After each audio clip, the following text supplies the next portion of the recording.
The critics are flying high over Airline. They're saying expertly shot and shrewdly edited. Gripping. It's engaging, amusing, utterly relatable. Genius. Airline is A&E's addictive new series.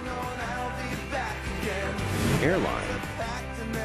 Mondays at 10 on A&E. Do I look fat in this dress? No. There are stories a river can tell, and truths it cannot hide. Mystic River, nominated for 6 Academy Awards, including Best Picture, Best Actor Sean Penn, Best Supporting Actor Tim Robbins, Best Supporting Actress Marcia Gay Harden, and Best Director Clint Eastwood. Critics are calling Mystic River the best movie I've seen in the last 30 years. The only special effect is genius. Mystic River, rated R, now playing at a theater near you.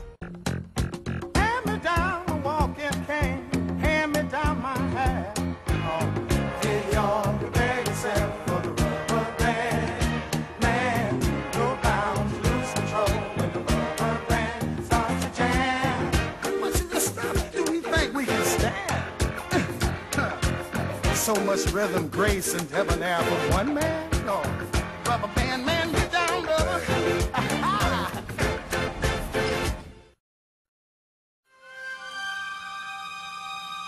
When Muhammad Adib, a young Arab boy in search of a lost goat, stumbles across a dusty cache of pottery jars in a cave near Qumran in 1947, he stuns the world. This is the oldest and most fabulous biblical treasure ever found, the Dead Sea Scrolls. The discovery of the library on the Dead Sea, of all of this material, which we call Dead Sea Scrolls, has been crucial to our understanding of the Bible and the nature of it and who wrote it and when and how and why and what. Because this library revealed a piece, at least, of every book in the Bible, except Esther, in a manuscript which was 1,000 years older than the oldest Hebrew manuscript we ever had.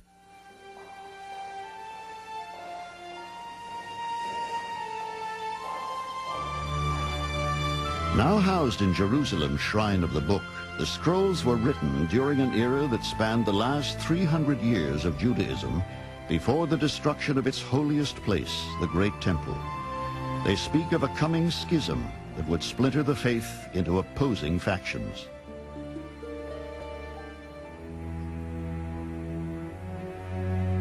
Compelling and evocative, the scrolls were written at the time that a new religion, Christianity, was being born.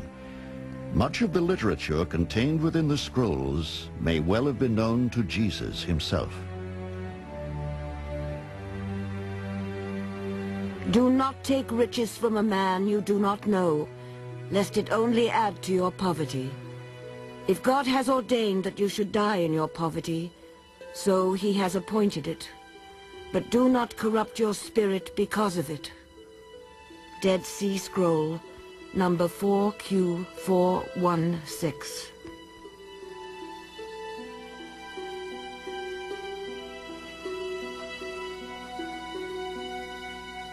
Between 1947 and 1960, 11 caves yielded a total of 800 scrolls and an abundance of manuscript fragments from where they had lain undisturbed for 2,000 years.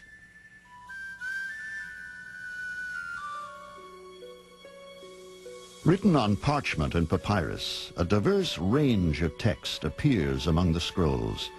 Most are written in Hebrew, but there is a smattering of Greek and Aramaic. 127 of the documents represent canonized texts, the same as those appearing in modern Bibles.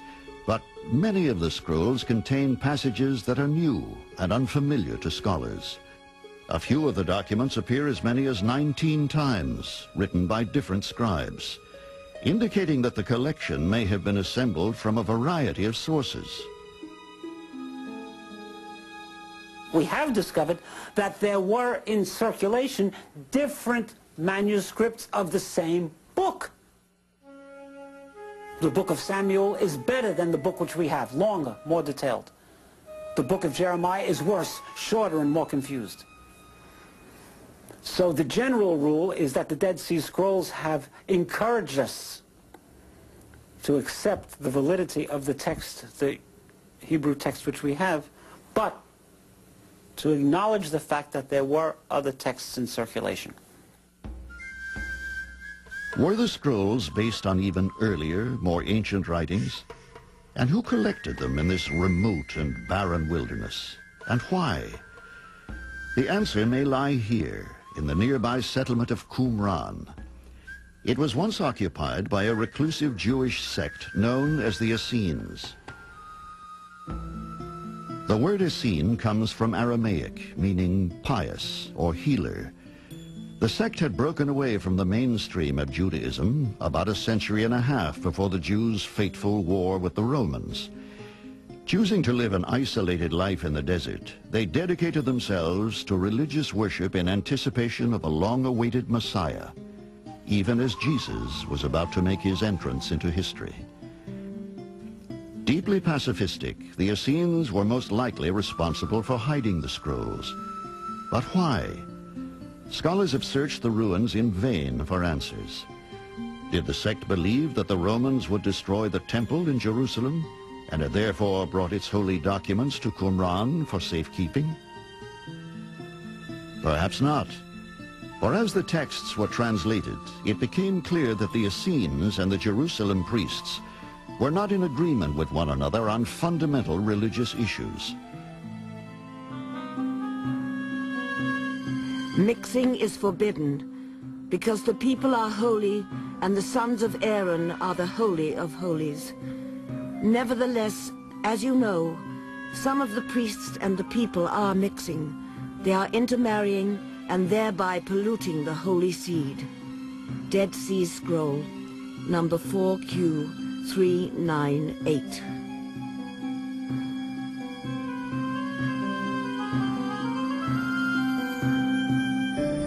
The most unusual manuscript in the collection is a copper scroll found in cave number 3.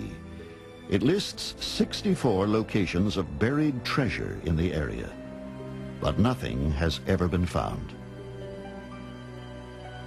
It appears that the copper scroll was written on copper rather than on leather like all the other scrolls or papyrus, for the reason that it was a treasure list, a document from the temple.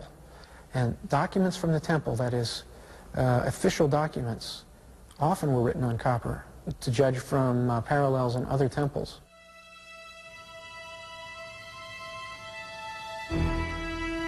Since the scrolls were buried at the time the Romans finally destroyed the temple, some scholars have speculated that the people who hid them may also have been responsible for hiding the temple treasures and religious artifacts. But this too is unlikely, due to the deep division between the Essenes and the Jerusalem priests. While providing tantalizing insight into the politics of the time, the scrolls say surprisingly little about who wrote them or who hid them in these soaring cliffs. I think the scrolls were probably put in the caves by a group of people who expected to return and get them. At the time of the Great War with Rome, which went from 66 to 70, it's probably the case that only a few people knew where they were. There are hundreds and hundreds of caves to be seen in the area where the scrolls were found, and it cannot have been a common knowledge which ones contained these great treasures. So the ones who had the keys perished, probably at the hands of the Romans.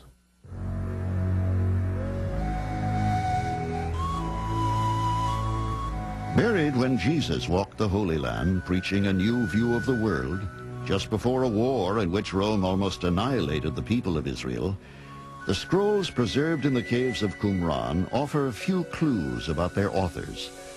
But they have provided dramatic insight into the diverse range of texts that existed long before the Holy Scriptures were compiled into the single work we now know as the Bible. Using this as a springboard, when we return, we begin an odyssey backwards in time.